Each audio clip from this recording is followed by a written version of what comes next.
You ask Tiger to solve. This deals with linear equations with one unknown. The final result is x equals 5. Let's solve it step by step. Simplify the expression. Group like terms.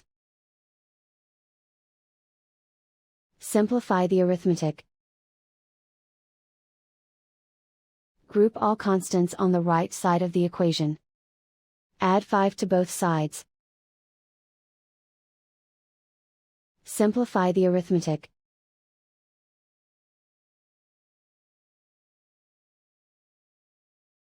Isolate the x. Divide both sides by 19. Simplify the fraction. Find the greatest common factor of the numerator and denominator. Factor out and cancel the greatest common factor.